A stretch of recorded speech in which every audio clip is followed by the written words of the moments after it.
Hoy nos vamos a meter de lleno en una de las preguntas más fascinantes de la historia. Pero ojo, vamos a aparcar por un momento la fe, la teología, todo eso. Esto va a ser una investigación puramente histórica, ¿de acuerdo? Una búsqueda de hechos, sin más. Vamos a pensar que somos como detectives, ¿vale? Y que tenemos sobre la mesa un caso abierto de hace 2000 años. Nuestro trabajo aquí es separar el mito de la realidad. Y para hacerlo, solo vamos a usar las pruebas que nos han dejado testigos externos, que por cierto, a menudo eran bastante hostiles. Así que, ¿empezamos con la investigación? Venga, este es el plan de ataque. Primero, planteamos bien el caso. Después, abrimos la caja de herramientas del historiador para ver cómo se sabe si una fuente es fiable o no. Luego nos metemos con los archivos, los expedientes de nuestros testigos clave, un historiador judío y unos cuantos oficiales romanos. Y con todo eso, al final, montamos el retrato robot, el perfil histórico definitivo basándonos solo en estas pruebas externas. Vale, antes de meternos en faena, una cosa súper importante. A ver, el debate académico serio no va de si Jesús existió o no. Esa pregunta, para la inmensa mayoría de historiadores, está bastante clara. La verdadera cuestión es cómo lo sabemos y qué podemos reconstruir de su vida a partir de las fuentes que tenemos. Y es que el consenso es prácticamente total. Para un historiador, la existencia de Jesús está tan aceptada como la de Julio César o Alejandro Magno. Así que lo que vamos a hacer hoy es precisamente eso, sacar a la luz las pruebas que llevan a esa conclusión. Y son las mismas herramientas que se usan para estudiar a cualquier otro personaje de la antigüedad, sin trampa ni cartón. Claro, para analizar textos de hace miles de años, los historiadores no se pueden fiar de lo primero que leen. Tienen, como quien dice, sus trucos, sus criterios para separar el grano de la paja. Vamos a ver un par de ellos que son clave para nuestro caso. A ver, parémonos a pensar un segundo. ¿Quién en su sano juicio inventaría que su héroe, su Mesías, muere crucificado? O sea, el castigo más humillante y vergonzoso que existía, reservado para esclavos y enemigos del Estado. Desde el punto de vista del marketing, era un desastre total. El hecho de que este detalle tan incómodo sea el centro de la historia, pues sugiere que no les quedó más remedio que contarlo porque simplemente pasó. Esto es como tener varios testigos en un juicio que no se conocen de nada, que ni se caen bien, pero que sus historias coinciden en lo esencial.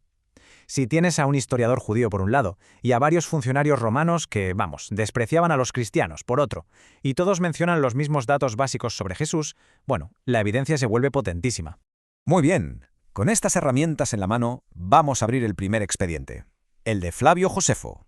¿Y quién era este tipo? Pues nada menos que un historiador judío del siglo I, un aristócrata, un militar. Sus escritos son, de lejos, la fuente no cristiana más importante que tenemos sobre la Judea de aquella época. Y aquí nos encontramos con un pasaje conocidísimo, el llamado Testimonium Flavianum. Es famoso, sí, pero también súper polémico, porque si lo lees así de primeras, suena totalmente a una confesión de fe. Que parece escrito por un cristiano convencido. Y aquí es donde a cualquier historiador le saltan todas las alarmas. A ver, Josefo nunca se convirtió al cristianismo. Es casi imposible que él escribiera esas frases tan devotas. Entonces, ¿qué pasa aquí? ¿Nos la han colado? ¿Es un fraude? Y aquí es donde vemos el trabajo de detective de los historiadores en acción. La sospecha es que el texto original de Josefo fue retocado más tarde por copistas cristianos. ¿Y cómo lo saben? Pues al comparar la versión griega con una versión árabe mucho más antigua. Reconstruyen lo que seguramente fue el núcleo original, uno mucho más neutral. En vez de «él era el Cristo», el original probablemente decía algo como «se creía que era el Mesías», y en lugar de afirmar que resucitó, diría que sus seguidores lo contaron. Pero lo importante es que, incluso quitando esos añadidos, Josefo sigue hablando de la existencia real de un hombre llamado Jesús. Pero es que hay más. Más adelante en su libro, Josefo menciona a Jesús de pasada, casi como si fuera una nota a pie de página, solo para identificar a otra persona, su hermano Santiago. Y esta referencia tan casual es la que casi todos los historiadores consideran 100% auténtica.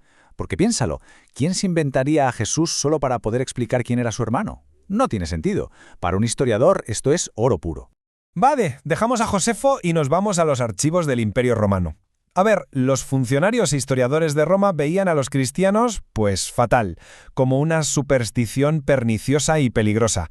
Y es justo por eso, por esa hostilidad, por lo que son testigos tan increíblemente valiosos. No tenían ningún motivo para inventarse al fundador de un movimiento que, sinceramente, detestaban. Atención a esto, porque viene de Tácito, que es como decir el historiador con mayúsculas de la antigua Roma. En una sola frase, y mientras está hablando de otra cosa, de la persecución de Nerón, nos suelta 5 datos clave. Que el fundador se llamaba Cristo, que fue ejecutado con la pena capital, que el responsable fue un tal Poncio Pilato y que todo esto pasó durante el reinado del emperador Tiberio. ¡Bom! Implacable y directo. Ahora vamos con Suetonio, otro historiador romano, que nos da una pista temporal que es una pasada. Habla de que el emperador Claudio expulsó de Roma a los judíos que armaban jaleo por culpa de un tal Cresto. Cresto era una forma bastante común en la época de escribir Cristo. Y lo más fuerte es que esto pasó en el año 49, apenas 15 o 20 años después de la crucifixión. O sea que las movidas por Jesús ya eran tan gordas en la mismísima capital del imperio que tuvo que meter mano el emperador. Y para rematar tenemos a Plinio, un gobernador de una provincia romana. Le escribe una carta al emperador para preguntarle básicamente qué hace con los cristianos. Y en esa carta confirma que esta gente adoraba una figura histórica real, y ojo al detalle porque es buenísimo. Dice que le cantaban himnos como a un dios. No a un dios, sino como a un dios, reconociendo que se trataba de un hombre al que sus seguidores habían puesto en un pedestal divino. Bueno, pues ya hemos interrogado a nuestros testigos. Es el momento de juntar todas las piezas del puzzle y construir ese perfil final, el retrato robot histórico de Jesús de Nazaret. Y recordemos, está basado únicamente en estas fuentes externas que, como hemos visto, de amigas tenían poco. Y este es el retrato que emerge, un retrato que no se basa en la fe, sino en la historia pura y dura. Cada uno de estos puntos que vemos está confirmado por varios testigos que, insisto, no tenían el más mínimo interés en promover el cristianismo. Podríamos decir que este es el núcleo histórico casi irrefutable de la existencia de Jesús de Nazaret. Y aquí, con este perfil, termina nuestra investigación histórica. Pero es donde empieza otra pregunta, que es, si cabe, todavía más grande. A ver, tenemos a un hombre real, un maestro judío, ejecutado como un delincuente por el Imperio Romano. La pregunta del millón es, ¿cómo es posible que su movimiento no solo sobreviviera a su muerte, sino que terminara transformando ese mismo imperio y, con el tiempo, el mundo entero? Pero esa ya es otra historia.